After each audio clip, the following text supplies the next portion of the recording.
क्या आपने नहीं देखा कोई व्यक्ति रोड से खड़े होकर महीने 2 महीने में इतनी ख्याति उसकी हो जाती है, इतनी ख्याति हो जाती है जिसका हिसाब नहीं। आपने देखा हुआ, आज से 20 साल पहले एक घटना तो हुई थी। एक बच्चा सबसे पहले बोरवेल में गिर गया था। उसका नाम प्रिंस था, प्रिंस। उसके माता पिता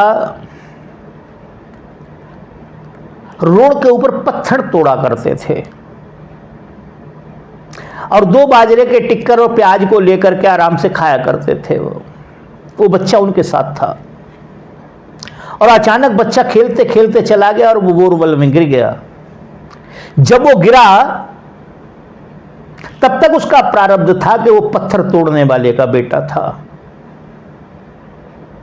और जब बोरवेल से बाहर निकला तो वहां राज्य का मुख्यमंत्री भी था, सेना अध्यक्ष भी था, सभी लोग थे और कई दिन में निकला।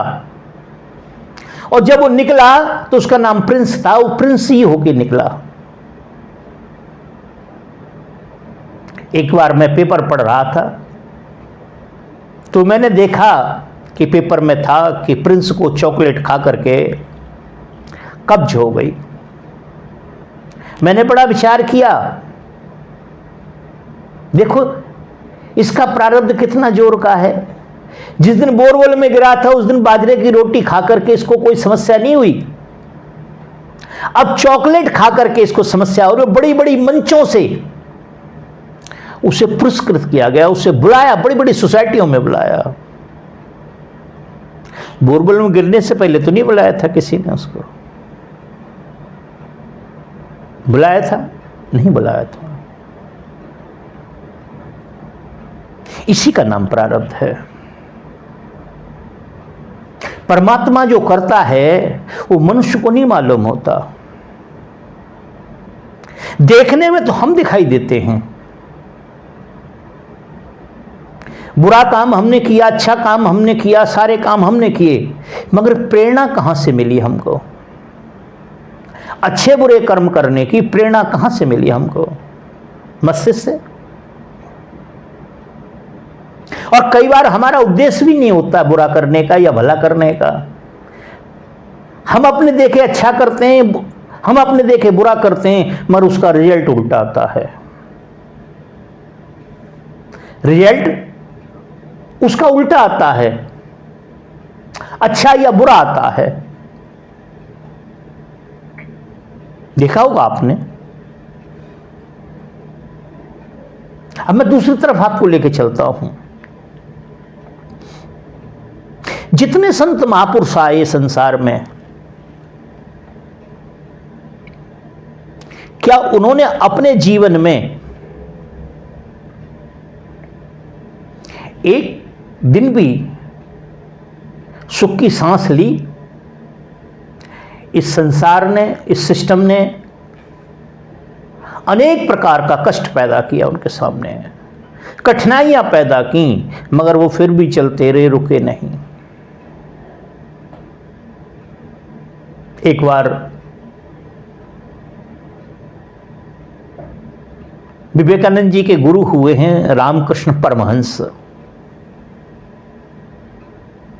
तो उनके गले में कैंसर हो गया और अपार पीड़ा होती थी उनको। बड़े अच्छे संत थे, लोग आते थे देखने के लिए, क्योंकि ये मानवता की बात है। एक सज्जन आए और उन्होंने कहा, गुरुजी मैंने ऐसा सुना है कि वह शक्ति जो हमारे अंदर है आप उसे प्रकट कर लेते हैं, और जब उस शक्ति को आप प्रकट कर लेते हैं, तो क्यों नहीं इस काम के लिए आपने उससे कहा? उस शक्ति से क्यों नहीं कहा? उस शक्ति के लिए कितनी देर का काम है? ये सेकंडों का काम है, क्योंकि परमेश्वर से बड़ी कोई चीज नहीं है। कोई बीमारी नहीं है, कोई कर्म नहीं है, कोई धर्म नहीं है, कोई कुछ नहीं है। तो शक्ति से आपको एक बार कहना चाहिए था।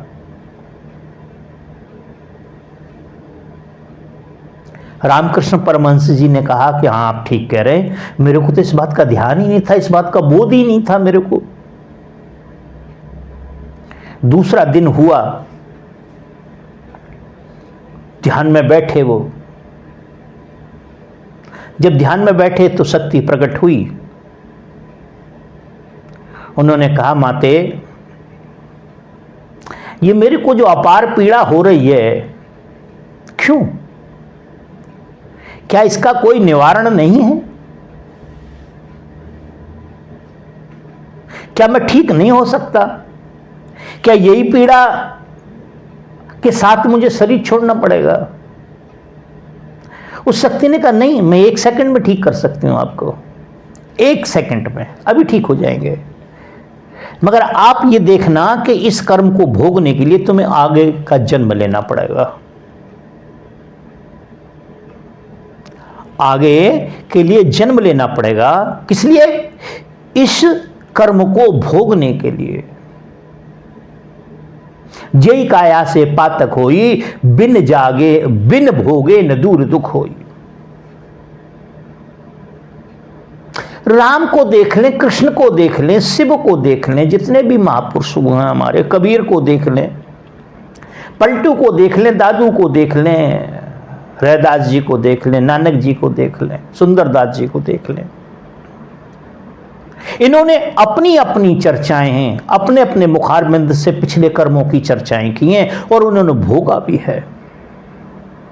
क्यों? वो जानते हैं, वो जानते हैं कि यदि हमने कर्ज ले लिया है, किसी से कर्ज बैठ के खा लिया है, तो कर्ज तब तक हमारे ऊपर रहेगा जब तक उसका हम अदा नहीं कर देंगे। तो जब रामकृष्ण परमहंस जी ने जब ये कहा उस शक्ति से, शक्ति ने जब ये कहा तो शक्ति ने कहा बता क्या मैं ठीक करूं? उनने कहा नहीं, यदि कर्म का भोग भोगना ही पड़ेगा, किए हुए कर्म का फल भोगना ही पड़ेगा, तो मैं दूसरा जन्म नहीं चाहता, मैं दूसरा जन्म नहीं चाहता, मैं इसी शरीर में भोगना चाहता हूं, खत्म करना चाहता हूं इसको। अभी आपने देखा होगा 2-3 साल पहले कोरोना आया,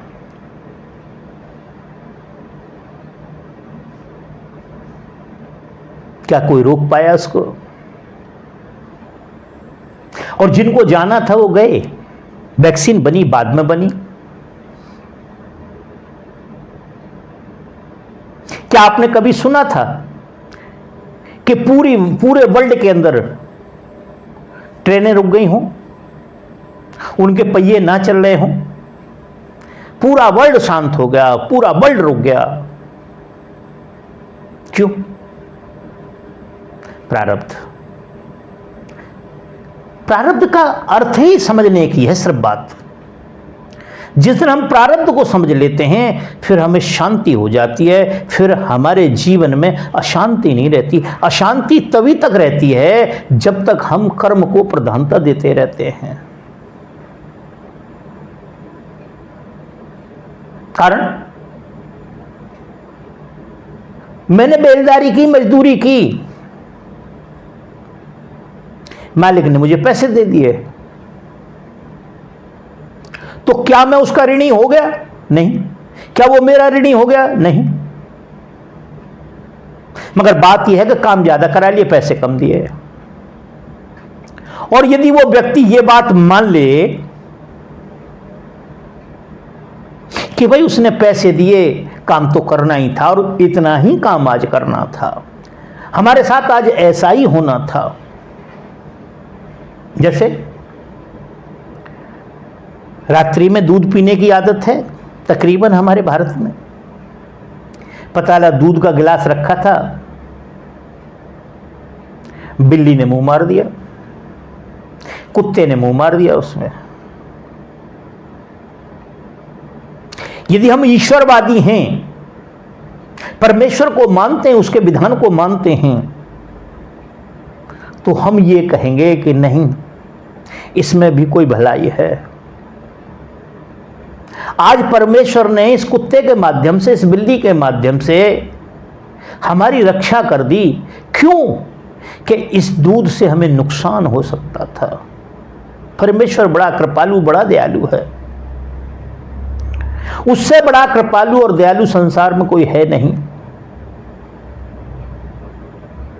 और यदि हम कर्मवादी हैं तो सारी रात नींद नहीं आएगी। पत्नी को उल्टा सीधा बोलेंगे, बच्चों को बोलेंगे, नौकर को बोलेंगे, क्या तुम्हें पहले नहीं मालूम था, ये कर सकते थे, वो कर सकते थे, इसको ढक के रख सकते, मुझे पहले दे जाते, बिल्ली के लिए दरवाजा बंद कर देते। कारण तर्क चालू हो गया। जितने संत महापुरुष हुए सब ईश्वरवादी हुए, सारे के सारे ईश्वरवादी हुए। कभी उन्होंने पश्चाताप नहीं किया। उनके जीवन में कभी कोई भी अनेक प्रकार की घटना हुई, मगर कोई क्षण ऐसा नहीं आया जब उन्होंने पश्चाताप किया हो, उनको पश्चाताप हुआ हो कि हमने गलत कर दिया ये काम। नहीं, वो मानते हैं जैसा होना था वैसा ही हुआ है, जैसा होना होगा वैसा ही होगा। आपने रामायण के, गीता का, इनके सबका दिया है, तो आप गीता को भी जानते होंगे। गीता के अंदर कृष्ण कहते हैं कि अर्जुन, जो तुझे दिखाई दे रहा है वो सत्य नहीं है, ये माया है। ये जो तैने मुझसे कहा कि चाचा, ताऊ, फूफा, गुरुजनों को मैं मार करके स्वर्ग का भी राज्य नहीं चाहता, मैं तो भिक्षा ग्रहण कर लूंगा, तो तू क्या समझ रहा है? तेरे न मारने से नहीं मरेंगे ये। तू यदि हथियार डाल देगा तो ये मरेंगे नहीं, क्योंकि इनका तो समय आ गया है। तुझे केवल एक माध्यम बनाया गया है, तुझे एक माध्यम बनाया गया है। इसलिए खड़ा हो, निष्कर्म होके, निष्कर्म भाव से कर्म कर, उसका फल मत चाहे, ईश्वरवादी हो जा। ईश्वर जो मुझसे कराता है वो मैं करता हूं, मेरे करने से कुछ नहीं होता है, मेरे न करने से भी कुछ नहीं होता है, मेरे करने से भी कुछ नहीं होता, न करने से भी कुछ नहीं होता। ज्ञान तो बंधुओं यही है, मगर हमें इन व्यापारियों ने कथाएं सुना सुना करके, प्रवचन सुना सुना करके, चमत्कारों की चर्चा कर करके हमको इतना भ्रमित कर दिया है, इतना भ्रमित कर दिया है। हम वहीं के वहीं खड़े हुए हैं। हम फटीचर थे, हम फटीचर हैं, हम गरीब थे, गरीब हैं, मगर वो कथावाचक और वो है जितने भी लोग हैं, वो असंख्यों रुपए की प्रॉपर्टी बना गए, हमको मूर्ख बना करके, हमको कर्म रूपी झुंझुना पकड़ा करके, व्रत रूपी झुंझुना पकड़ा करके। आप देखें कोई कथा भागवत करने वाला हो, कोई संत हो, प्रवचन ऐसा करने वाला, वो सबसे पहले कहता कृष्ण जी का मुझे दर्शन हो गया, कृष्ण जी वहां प्रकट हो गए प्रकट। मगर कोरोना में कृष्ण जी प्रकट नहीं हुए, राम प्रकट नहीं हुए, शिव प्रकट नहीं हुए, हनुमान प्रकट नहीं हुए। अभी हाल फिलहाल में बांग्लादेश में हिंदुओं के ऊपर, निरीह हिंदुओं के ऊपर इतना भयंकर अत्याचार, कत्लेआम हो गया, हिंदू होना गुनाह हो गया, लाखों आदमी काट दिए गए, लाखों बेटियों की इज्जत के ऊपर हमला कर दिया गया।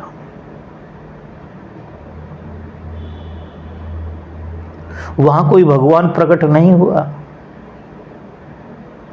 कारण, अब आप किसी कथावाचक से यह भी नहीं पूछेंगे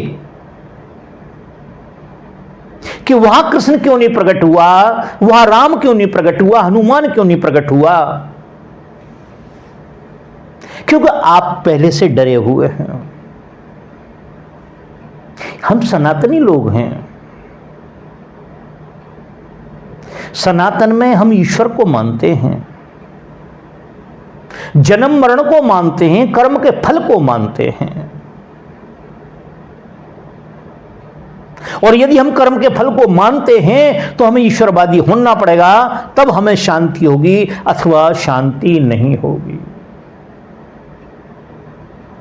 और जो आपने सीता जी की बात कही, सीता की चोरी नहीं हुई। रामायण में स्पष्ट लिखा हुआ है, जो कुछ चरित रचा भगवाना, लक्ष्मण हूं ये मर्म न जाना।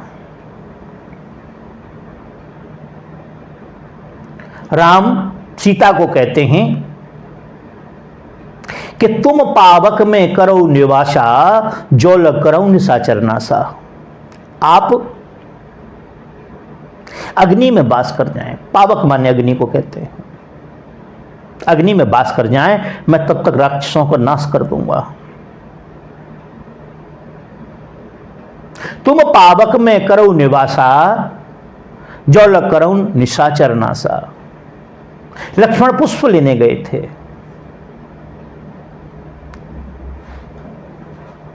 तो तुरंत तुलसीदास जी लिखते हैं कि ही धरे, पति को हृदय में रखे, परमेश्वर को हृदय में रखे, वो माया थी और अग्नि में समा गई और माया रूपी मूर्ति बना के रख दी।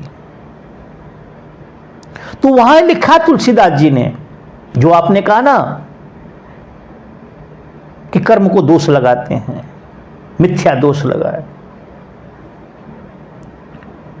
जो कुछ चरित रचा भगवाना, लक्ष्मण हूं ये मर्म न जाना।